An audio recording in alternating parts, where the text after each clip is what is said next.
కదమ్మా.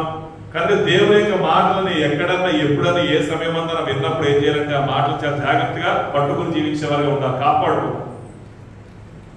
నా మాట అంటే దేవుని మాట మనకి శాశ్వతం. ఏదంటే ఏది శాశ్వతం అంట? దేవుని మాటే. ఇప్పుడు ఆ 160 కీర్తనలు మనం చదువుకున్నాం కదా, చెప్పబడిన మాట ఒకసారి జ్ఞాపకం చేసుకోండి. ఆరాధనకి వెళ్ళక ముందు ఆయన నియమించిన న్యాయము, ఆయన నియమించిన విధులు ఎలా ఉంటాయంట? నిత్యం ఉంటాయి. అవే అవి మాత్రమే నిత్యం ఉంటాయి. ఏది భూమి మీద నిత్యము నిలిచే పరిస్థితి దేనికి కూడా లేదు.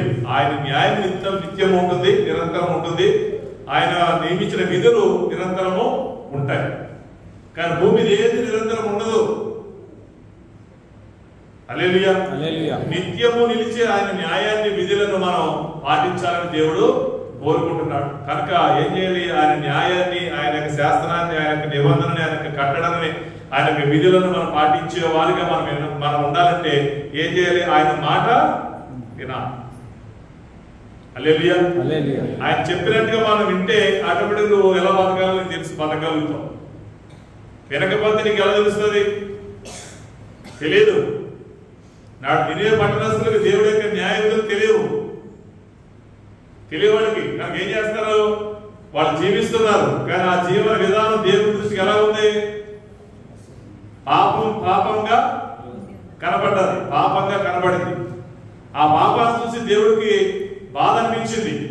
ఎందుకు ఈ విధంగా పాపం చేస్తున్నారు వీళ్ళు, క్రమం లేని జీవితాలు జీవిస్తున్నారు అని అనుకునే ఆలోచిస్తే దేవుడికి అర్థమైంది ఏంటంటే అక్కడ దేవుడి యొక్క మనసు ఏంటంటే వారు చెప్పేటోళ్ళు అక్కడ లేరు. కనుక ఎలా ఉంటున్నారు? వాళ్ళు చేసిందే కరెక్ట్ అనుకు జీవించేస్తారు. ఈరోజు మనం కూడా అలాగే అనుకుంటాం, మనం చేసిందే కరెక్ట్ అనుకుంటాం. నేను పట్టిన కుందేలకి అన్న మనస్తత్వాలు ఉంటాయి కొంతమందికి. కొంతమంది పిల్లి పోత తగినట్టు ఏం చేస్తాం? పిల్లి పోత తాగుద్దంటే అవుతావుద్ది ఏమనుకుంటుందంటే లోపల శాస్త్రజ్ఞులు చెప్పారు, సైంటిస్టులు ఏమని, నన్ను ఎవరు చూడలేదు అనుకుంటున్నారు. కానీ ఎక్కడ తాగుతుంది అది? బహిరంగంగా తాగేస్తుంది చూసేటట్టు. కానీ ఏమనుకుంటుంది లోపల? ఎవరు చూడలేదు అనుకుంటుంది. మనం కూడా అనుకుంటున్నామంట, ఎవడో ఇక్కడ లేడు కదా, పొలంలో ఉన్నాను, ఎక్కడో గోదావరి మధ్యలో ఉన్నాను, నన్ను ఎవడో చూడలేదు కదా, నేను ఇంట్లో ఒక్కగా ఉన్నాను, నన్ను ఎవడో చూడలేదు కదా అనుకుంటామంట. సేమ్ పిల్లి అనుకున్నట్టే, సేమ్ పిల్లి అనుకుంటామంట. హల్లెలూయా. వాళ్ళు ఎవరు చూస్తున్నారు? దేవుడు. హల్లెలూయా. సృష్టికర్త. ఆయన కంటికి కనుమరుగైనది అలాంటి కనుదృష్టి మన మీద నిలబడదు బిడ్డ. ఈ సంగతిని జ్ఞాపకం చేసుకోమంటాడు. ఈ సంగతిని హృదయంలో జ్ఞాపకంలో ఉంచుకుని జీవించినట్లయితే నువ్వు ధర్మశాస్త్రాన్ని మంచేవాడిగా ఉండవు. ఎక్కడున్నా కానీ వాక్యాన్ని ఆధారం చేసుకుని నువ్వు జీవిస్తావు. తప్పు చెయ్యవు. తప్పు చేయవు. ధర్మశాస్త్రాన్ని ఆధారం చేసుకుంటే తప్పు చెయ్యు.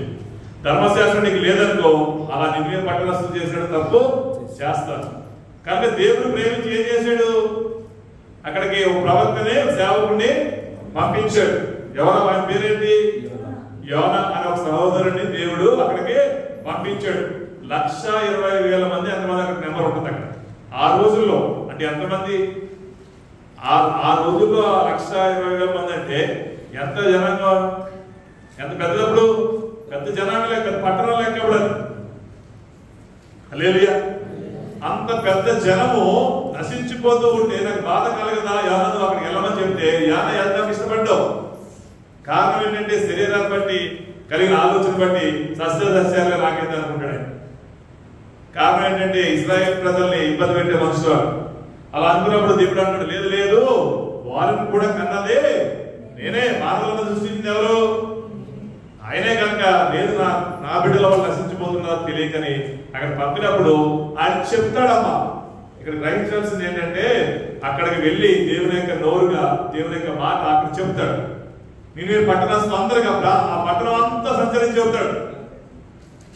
ఆ పట్టణం అంతా కాలినడకన సంచరిస్తూ దేవుని యొక్క మాటలు చెప్తాడు. నాశనం రాబోతుంది, మీరు భయం లేకుండా జీవిస్తున్నారు, మీరు నశించిపోతారు, ఫలానా రోజు వరకు మీరు అక్కడ నాశనం రాబోతుంది, దేవుడు ఉగ్రత రాబోతుంది అని ప్రకటిస్తూ అంతా ప్రకటించిన తర్వాత విశ్రమిస్తాడు. అప్పుడు ఆయన చెప్పిన ఆ మాటల ప్రతి ఒక్కరు భయపడతారు. ఏముంది? నిన్నే పట్టుకు ఏమొచ్చింది? నిన్నే ప్రజలకు ఏమొచ్చింది? భయం వచ్చింది. మాటలు భయం వచ్చింది. చచ్చిపోతా, నాశనం వస్తుందని భయం వచ్చింది. కనుక ఏమైంది? ఆ భయం బట్టి ఏమైంది? చేసిన తప్పులు దేవుడి దగ్గర ఏం చేశారు? ప్రభువా క్షమించు, తప్పు చేయమని చెప్పి ఉపవాస ప్రార్థనలో చేయడం మొదలెట్టారు. ఉపవాస ప్రార్థనలో చేయడం మొదలెట్టారు. భయంతో నాశనం వస్తుందంటే భయం. అందులో భయం లేదు వాళ్ళకి, దేవుడికి మాటలు తెలియదు. ఎప్పుడైతే వాక్యం వచ్చిందో, వచ్చినట్టు ఏమొచ్చింది వాళ్ళకి?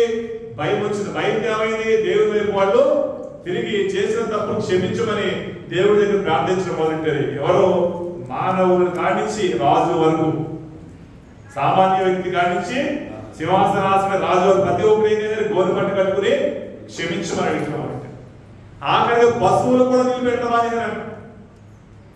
పశువులు కూడా నీళ్లు ఆహారం ఇవ్వకుండా మానేశాడు. పశువులు కూడా మొదలుపెట్టిన మొదలెట్టినాడు దేవుడికి. హల్లెలూయా. అర్థమైంది కదా? ఈ విషయాన్ని గ్రహించాల్సింది ఏంటంటే, ఒక సేవకుడు ద్వారా ఒక మాట దేవుడు అక్కడ తెలియపరిచినప్పుడు, వాళ్ళు బయలుదేరిన జీవితంలో పాపంలో కొనసాగుతున్నప్పుడు, ఆ పాపాన్ని దేవుడు సేవకుడు ద్వారా హెచ్చరిక చేసినప్పుడు దాన్ని వారు విశ్వసించి గుర్తించి తగ్గించు, దేవుడి దగ్గర ఒప్పుకొని ప్రభావం క్షమించు అన్న మనసును బట్టి దేవుడు ఏం చేశాడు? వచ్చే నాశనం రాకుండా కాపాడు. హల్లెలూయా. నాశనం తప్పించబడ్డారు.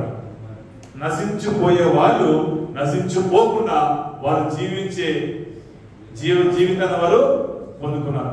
దేవుడి మహిమ కలుగును గాక. మీకు అర్థమైంది ఈ మాటలు? కనుక దేవుడు అంటున్నాడు, ఈ రోజు కూడా దేవుడు చెప్పిన మాటను బట్టి మనం విని మన జీవితాల్లో దేవుడు ఆయాసపరిచిన పరిస్థితులు ఏదైనా ఆనాడు వినే పట్టణస్తుల వారి మనలో ఉంటే కనుక ఈ రోజు ఏం చేయాలి? దేవుడు ఏంటది ఒప్పుకుని విడిచిపెట్టే బిడ్డ. ధర్మశాస్త్రాన్ని మంచి వ్యక్తిగా నువ్వు ఉన్నావేమో అంటే దేవుడు వాక్యాన్ని విని విన్నట్టుగా ఉన్నావేమో, ఈ రోజన్నా దేవుడు మాటను వినమని దేవుడు చెబుతున్నాడు. హల్లెలూయా, హల్లెలూయా కదా. దేవుడి యొక్క మాటను మనం వినాలి, అది నిన్ను బతికిస్తుంది.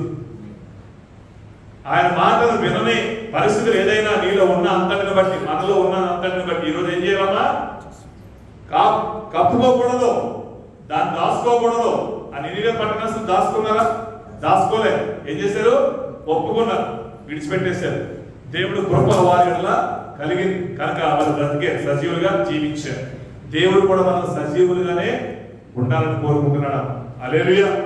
మనం ఎలా ఉండాలని కోరుకుంటున్నాడు? సజీవులుగా ఉండాలి. అంటే నువ్వు బతకాలి, నువ్వు బతకాలి, నువ్వు నిరంతరం బతకాలని దేవుడు ఆశ. మరి మనకుందా? నాకైతే ఉంది. ఎంతమందికి చేయలేదు? దేవుడు ఈ ఆశ అందరికి తీర్చును గాక. ఈ ఆశ మనం తీర్చబడాలంటే మనలో తీర్చుకోవాలని ఏం చేయాలి? ఈ రోజు ఆయన ధర్మశాస్త్ర వాక్యాన్ని మాటను ఆధారం చేసుకుని జీవితం మనలో వచ్చే కనుక లేదు ఏదైనా ఉంటే ఈ రోజు మళ్ళీ తిరిగి దేవుడి సన్నిధిలో ఒప్పుకొని ఈ దినం నుంచి అన్న, ఈ రోజు నుంచి అన్న ఏం చేయాలి?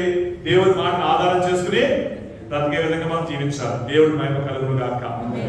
దేవుడిని ఈ విషయాన్ని జ్ఞాపకం చేసుకుని ఆరాధన సమయాన్ని గడుపుకుందాం. అందరి చేతుల పైకి ఎత్తండి. చెప్పిన మాట